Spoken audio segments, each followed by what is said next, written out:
नात्सुओ एक high school छात्र है और उसकी अपनी टीचर जिसका नाम हिना है पर क्रश है, लेकिन हिना का बॉयफ्रेंड है। नात्सुओ और उसका दोस्त कुछ लड़कियों के साथ कराओके जाते हैं। वे सब अपना परिचय देते हैं, लेकिन एक लड़की वहाँ दिलचस्पी नहीं है। फिर भी वह अपना परिचय रुई के रूप में देती है। रुई ड्रिंक लेने जाती है, लेकिन नात्सुओ उसका पीछा करता है। वे कराओके में अपनी बोरिंग स्थिति के बारे में थोड़ी बातचीत करते हैं और नात्सुओ को रुई में हिना की झलक दिखाई देती है। रुई अपने दोस्तों को छोड़ना चाहती है, इसलिए वह नात्सुओ से एक फेवर मांगती है और उसे एक होटल ले जाती है। रुई नात्सुओ से कुछ कथानक विकास के लिए कहती है, लेकिन नात्सुओ हिचकिचाता है हिना के बारे में सोचते हुए। लेकिन यह याद कर कि उसका एक बॉयफ्रेंड है, वह फैसला करता है ऐसे करने के लिए। और कुछ घटनाक्रम के बाद नात्सुओ जागता है जब रुई तैयार हो रही थी जाने के लिए। नात्सुओ इसके बारे में गहरे विचार में है, क्योंकि यह उसका पहला अनुभव है। नात्सुओ उसे उसके घर के पास की सड़क तक छोड़कर आता है। नात्सुओ सीधे अपने दोस्त के पास गया और उसके और रुई के बीच क्या हुआ उसके बारे में बात करता है और इस स्थिति के बारे में अपनी मिश्रित भावनाएं बताता है। अगले दिन स्कूल में छत पर हिना नात्सुओ के पास आती है। नात्सुओ उससे पूछता है कि उसके साथ क्या हुआ, क्योंकि वह उदास दिख रही है। उनकी बातचीत के दौरान क्लास के लिए घंटी बज जाती है, तो हिना और नात्सुओ क्लास चले जाते हैं। रात में नात्सुओ घर जाता है और अपने लेखन का काम शुरू करता है। अगले दिन स्कूल में नात्सुओ अपनी लिखाई पूरी करने के लिए छत पर गया, लेकिन उसने कोने में हिना को रोते हुए देखा। नात्सुओ ने सोचा और उससे पूछा कि क्या हुआ, लेकिन हिना कहती है कि केवल वयस्क ही उनकी स्थिति समझ सकते हैं, जो नात्सुओ को परेशान कर देता है, क्योंकि वह उनकी मदद करना चाहता है और इसके बारे में पूछना शुरू कर देता है कि क्यों। लेकिन उसने सोचा कि नात्सुओ उसे नीचा दिखा रहा था। बाद में घर पर नात्सुओ रुई और हिना के बारे में सोच रहा था, लेकिन उसके पिता उसे बाधित करते हैं और अपने दूसरे शादी के बारे में बात करते हैं, क्योंकि नात्सुओ की माँ की मृत्यु तब हुई जब वह छोटा था। जब वे बात कर रहे थे, उसकी सौतेली माँ आ गई है। नात्सुओ के पिता उनका स्वागत करते हैं, लेकिन नात्सुओ को यह देखकर झटका लगता है कि हिना और रुई उसकी सौतेली माँ के साथ हैं। बाद में हिना और रुई अपना परिचय देते हैं और पूरे परिवार के साथ खाने पीने लगते हैं। नात्सुओ स्नान करने जाता है, लेकिन रुई उसका पीछा करती है और बताती है कि उसकी माँ ने कितना सहन किया है, इसलिए वह उसे कहती है कि सामान्य व्यवहार करे जैसे कुछ भी नहीं हुआ। उसके बाद नात्सुओ अपने पिता के पास जाता है और शादी की बधाई देता है, लेकिन कहता है कि उसे पहले बताना चाहिए था। अगले दिन वे नए घर में जाने का फैसला करते हैं। नात्सुओ और उनके पिता अपने बक्सों को समायोजित कर रहे हैं, जबकि नात्सुओ काम कर रहा था। हिना उसे चिढ़ाने के लिए, क्योंकि वे एक ही छत के नीचे रहने लगे थे, और उसे कहा कि उसे हिना बुलाए, सेंसेई नहीं, क्योंकि वे अब भाई बहन हैं, जिससे नात्सुओ शर्मा जाता है। बाद में हिना नहाने के बाद कपड़े पहनना भूल जाती है, क्योंकि उसकी एक आदत है, और नात्सुओ को देखकर घबरा जाती है, इसलिए वह कुछ कपड़े पहन लेती है।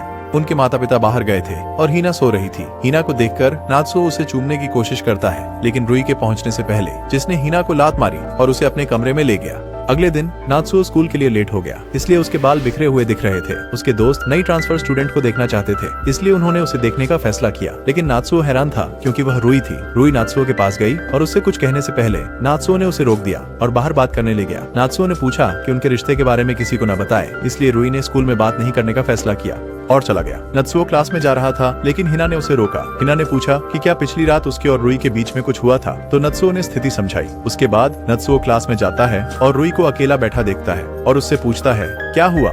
रुई ने समझाया कि उसके पास हिना जैसी सामाजिक योग्यता नहीं है, इसलिए कोई भी सच में उसमें रुचि नहीं रखता। नात्सुओ ने उसका दोस्त बनने और उसकी मदद करने का निर्णय लिया, लेकिन वे एक दूसरे से बहस करने लगे। सभी ने उन पर हंसना शुरू कर दिया, कहते हुए कि वे सिर्फ उसके साथ दोस्त बनना चाहते हैं। बाद में घर पर नात्सुओ नहाने के लिए जाता है, लेकिन रुई को नहाते हुए देख घबरा जाता है। रुई स्कूल में मदद के लिए धन्यवाद देती है और उसे अंदर आने के लिए कहती है। रुई हिना और उसके बॉयफ्रेंड के बीच की स्थिति के बारे में बात करती है कि चीजें ठीक नहीं चल रही हैं। नहाने के बाद वह चली जाती है। अगले दिन उनके माता पिता घर पर नहीं है, इसलिए तीनों मिलकर रात का खाना खा रहे हैं। खाने के बाद हिना को अपने बॉयफ्रेंड का फोन आता है, तो वह थोड़ी देर बाहर जाती है और अंदर रोते हुए आती है। जब नात्सुओ पूछने ही वाला होता है कि क्या हुआ, उनके माता पिता पहुंच गए, तो नात्सुओ को अपना जवाब मिल गया और उसके बाद सब अपने कमरों में चले गए। नात्सुओ हिना के बारे में सोच रहा था और परेशान हो गया। अगले दिन स्कूल के बाद नात्सुओ अपने दोस्त फूमियो से मिलने के लिए कॉफी शॉप गया। बाद में रात में जब वे घर जा रहे थे, तो नात्सुओ ने देखा कि हिना कार में एक व्यक्ति से बात कर रही है। ये देखकर चौंक गया। नात्सुओ चिंतित है और हिना और रुई के बारे में सोचता है। बाद में घर पर नात्सुओ हिना के कमरे में जाता है अपनी गलतफहमी दूर करने और उसके अफेयर के बारे में पूछने के लिए, लेकिन वह कहती है कि यह बड़ों की जिंदगी से जुड़ा है और उसे धकेलने लगती है, लेकिन वह उसे रोक देता है। हिना उसे बिस्तर पर धकेल देती है, क्योंकि उसकी नजरें बच्चे की तरह है। उनकी बातचीत के बाद नात्सुओ जाने का फैसला करता है। हिना को उसके और नात्सुओ के बीच जो हुआ उसका अफसोस होता है। अगले दिन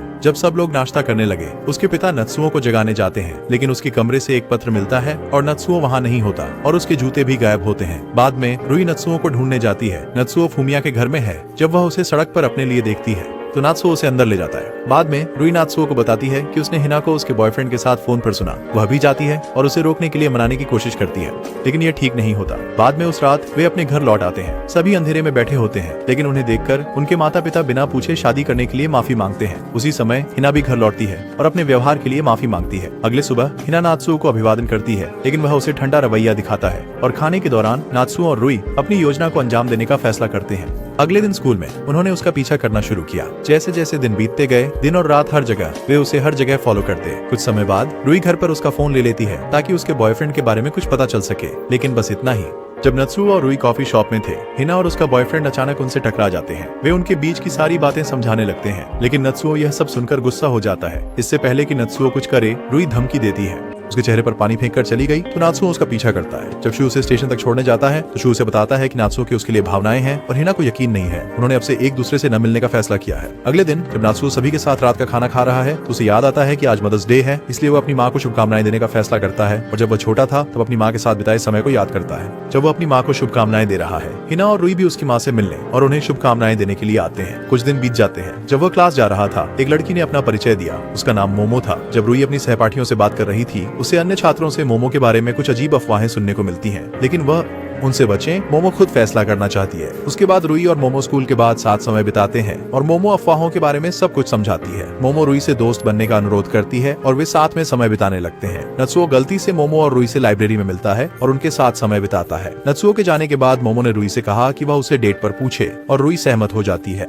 बाद में घर पर रूई नत्सुओ के बारे में सोचकर बीमार हो जाती है। जब वह बेड रेस्ट पर थी, नत्सुओ उसकी देखभाल करता है और उसकी मदद करता है। उनके माता पिता उन्हें अच्छी तरह साथ में देखकर खुश होते हैं। अगले दिन स्कूल में जब नत्सुओ और मोमो एक साथ लंच कर रहे थे, मोमो नत्सुओ से उसके साथ आने के लिए कहती है। उसके बाद में मोमो के घर पर और उन्होंने कुछ प्लॉट डेवलपमेंट शुरू किया, लेकिन नत्सुओ ने मोमो की कलाई पर कट देखा और रुक गए क्योंकि यह सही नहीं लगा और उससे उसके पास कोई सुपरमार्केट के बारे में पूछा और उसके लिए खाना बनाया। वह खाना खाने के बाद रोने लगी क्योंकि किसी ने उसे पहले कभी इस तरह से ट्रीट नहीं किया था और उसका धन्यवाद किया। बाद में नत्सुओ पुस्तक लौटाने के लिए लाइब्रेरी गया, लेकिन देखा कि एक लड़की शिक्षिका के साथ खड़ी थी, इसलिए उसने जाने का फैसला किया। लेकिन टीचर अपना परिचय रेजी के रूप में देते हैं और लड़की अपना परिचय म्यू के रूप में देती है। रेजी ने नत्सुओ को साहित्य क्लब में शामिल होने के लिए मजबूर किया, लेकिन नत्सुओ इसमें शामिल नहीं होना चाहता, इसलिए रेजी उसे बताते हैं कि बिना अनुमति के किताब उधार लेना अपराध है और उसके बाद उसे जबरदस्ती शामिल कर लिया। म्यू और नत्सुओ नए छात्रों को भर्ती करने के लिए बाहर जाते हैं क्योंकि साहित्य क्लब में केवल 2 छात्र ही हैं। अगले दिन म्यू नात्सुओ को नए छात्र भर्ती करने में मदद करने के लिए धन्यवाद देती है और वे लिखकर चर्चा शुरू करते हैं क्योंकि यह साहित्य क्लब है।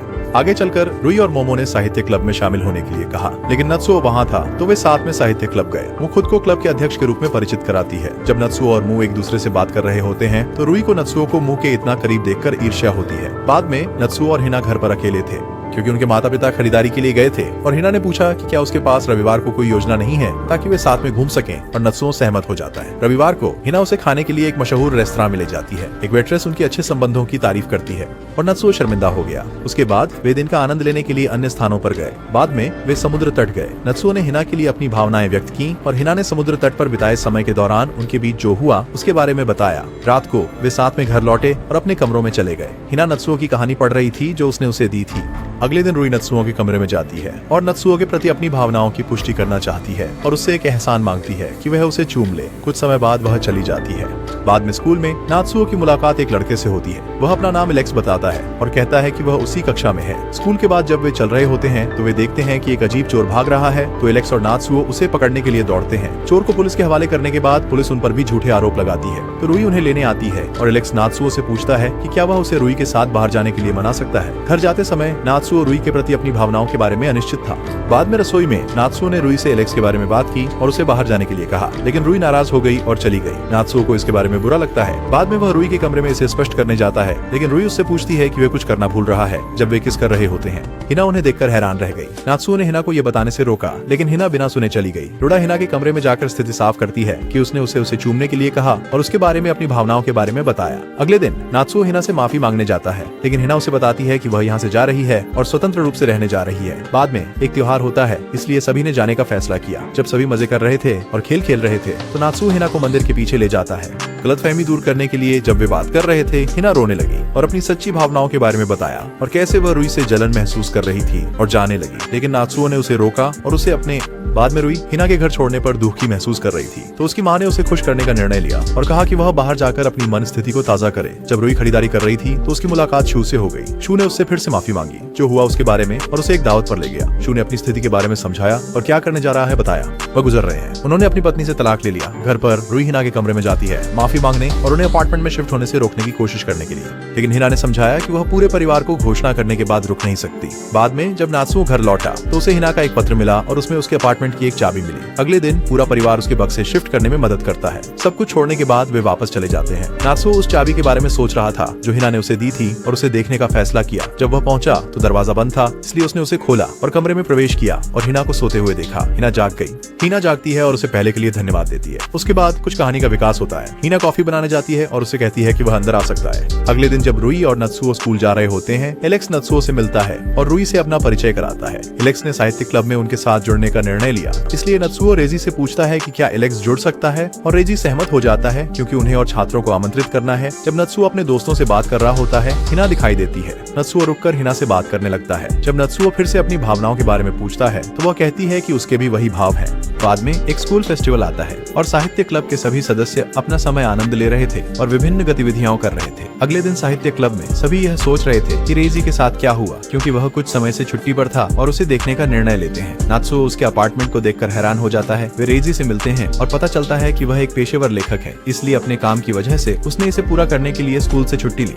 उसकी किताब। रेजी ने नत्सुओ को सुझाव दिया कि वह अपनी कहानी प्रतियोगिता में जमा करे। नत्सुओ खुशी से भर गया क्योंकि रेजी उसका पसंदीदा लेखक है। बाद में नत्सुओ मियू के साथ जा रहा था, लेकिन गलती से सीढ़ियों से गिर गया और उसे एक हिना नत्सुओ से मिलने आती है क्योंकि वह उसके लिए चिंतित थी। बाद में जब नत्सुओ स्नान कर रहा था, रूही उसके साथ जुड़ जाती है और उसे धोने में मदद करती है क्योंकि वह घायल था। बाद में नत्सुओ हिना के घर जाता है जबकि वे प्लॉट के विकास का आनंद ले रहे होते हैं। जब हिना दरवाजा खोलने जाती है तो उसे रूही को देखकर झटका लगता है। रूही अंदर आती है और नात्सुओ को वहाँ देखकर रोने लगती है और चली जाती है। हिना उसे रोकने की कोशिश करती है लेकिन वह चली जाती है। जब नात्सुओ घर लौटता है तो उसे पता चलता है कि रूही अभी घर नहीं लौटी है, तो वह उसे ढूंढने जाता है और उसे पार्क में बैठा देखता है। वह बताता है कि उसे हिना और उसके संबंध के बारे में कैसे पता चला। जब वह उसके कमरे में जाती है और कहानी, छात्र और शिक्षक के प्यार के बारे में पता चलता है। उसके बाद नात्सुओ माफी मांगता है और अपनी भावनाओं के बारे में बताता है। बाद में वे घर लौटते हैं और रूही उस गलतफहमी को दूर करती है जो उनके माता पिता के बीच थी, क्योंकि उन्हें लगता है कि कोई उनकी शादी को पसंद नहीं करता। रूही ने नात्सुओ से दूरी बनानी शुरू कर दी और उनसे कहा कि वे अब से एक दूसरे से बात न करें। साहित्य कक्षा में रेजी ने उनकी प्रतियोगिता के विजेता की घोषणा की। नात्सुओ एक पेशेवर लेखक बनना चाहते हैं, लेकिन रूही ने पुरस्कार जीत लिया। नात्सुओ इससे हतोत्साहित हो गए, इसलिए वे रेजी से मदद लेने गए। फिर रेजी बताते हैं कि रूही इनाम नहीं लेना चाहती और उसने इसे ठुकरा दिया, लेकिन यह नहीं बताया कि क्यों। लेखक बनना आसान नहीं है। पेशेवर लेखक बनने के लिए आपको कई चीजों से गुजरना पड़ता है। और नत्सुओ से पूछें कि क्या वह लेखक बनना चाहते हैं या सिर्फ लेखक के आंकड़े चाहिए। नत्सुओ ने रोजाना लेखन का अभ्यास करना शुरू किया और अपने काम की जांच के लिए रेजी को दिखाया। बाद में उसका स्कूल ट्रिप शुरू हुआ और वह अपने दोस्तों के साथ मंदिर गया और आनंद लेने लगा। अगले दिन जब सभी समुद्र तट पर जाते हैं तो रूही हिना से बात करने के लिए कहती है। रूही सब कुछ समझाती है और हिना से कहती है कि चिंता न करे क्योंकि वह अब और समस्याएं नहीं चाहती और उसने उनके बीच दूरी बना ली है। उस रात जब हर कोई आतिशबाजी के लिए तैयार हो रहा था, नात्सुओ हिना के कमरे में गया। हिना संबंध को खत्म करना चाहती है, लेकिन नात्सुओ इसे अगले कदम पर ले जाना चाहता है। नात्सुओ उसे अंगूठी देता है। हिना भी बहुत खुश थी क्योंकि वह वास्तव में उनके संबंध को खत्म नहीं करना चाहती। आतिशबाजी शुरू हो गई। कक्षा के सभी लोग समुद्र तट पर थे। हिना और नात्सुओ कमरे में थे, आकाश का दृश्य देख रहे थे। नात्सुओ ने हिना से विवाह करने के लिए कहा। इससे हिना और खुश हुई और कुछ योजना विकास की ओर बढ़ी। बाद में हिना ने कहा कि वह साथ रहना चाहती है और नात्सुओ यह सुनकर खुश हुआ। अगले दिन एक दिन स्कूल में प्रधान अध्यापक ने कुछ जरूरी मामलों पर बात करने के लिए हिना को बुलाया। हिना प्रधान अध्यापक से मिलने गई, यह सोचते हुए कि क्या हुआ होगा।